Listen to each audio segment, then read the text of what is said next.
Hello, আশা করি সকলেই ভালো আছেন। দেশে দেশের বাইরে থেকে জানা আমার ভিডিওটি থেকে জানা আন্তরিক শুভেচ্ছা অভিনন্দন। তো আজকে চলে এসেছি অনেকদিন পর আর একটা নতুন ভিডিও নিয়ে। যেহেতু প্রতিদিনই বৃষ্টি এবং প্রচুর রোদ হয়, এই কারণে এখনো ভিডিও করা হয় না। আকাশের অবস্থা খারাপ, বৃষ্টি হওয়ার সম্ভাবনা রয়েছে।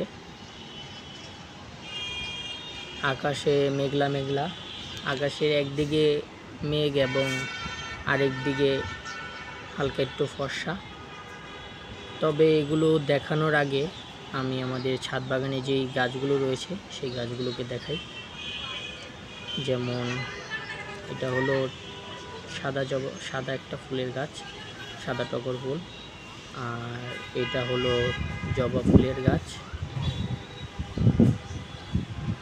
পাশে আরও গাছ রয়েছে।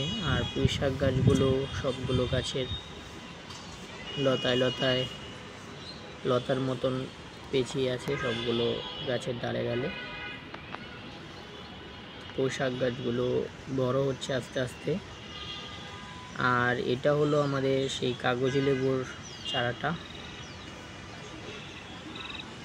পুঁই শাক গাছগুলো মোটামুটি অনেক বড় হচ্ছে আস্তে আস্তে। এগুলোর বয়স হয়ে গেলে পরে আবার বড় হবে না, কিছুদিন পরে আবার এগুলো সব সম্পূর্ণরূপে কেটে ফেলতে হবে।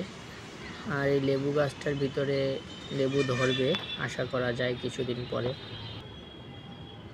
আর এদিকে আছে আমাদের ছাদ বাগানের সবচেয়ে যে উপকারী একটা গাছ, সেটা হলো নিম গাছ।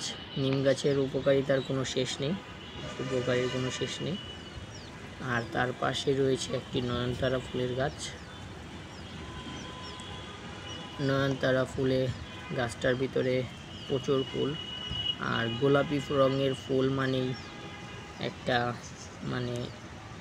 সৌন্দর্যের একটা আলাদা একটা রূপ দেখা যায় ছাদ বাগানে। যাদের ছাদ বাগানে এই নয়নতারা ফুলের গাছ নেই,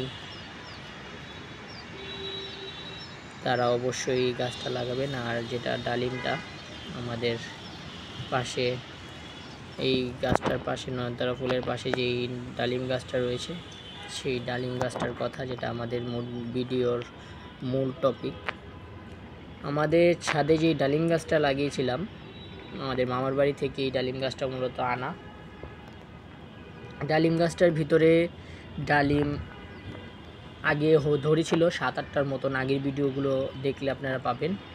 আর এখন এটার ভিতরে একটা ডালিম ধরেছে, তাও এই ডালিমটা প্রচুর বড় এবং এটা আস্তে আস্তে লাল হচ্ছে, আস্তে আস্তে পেকে পাকছে হালকা হালকা। আর এটার পাশে রয়েছে মিষ্টি আলু গাছ।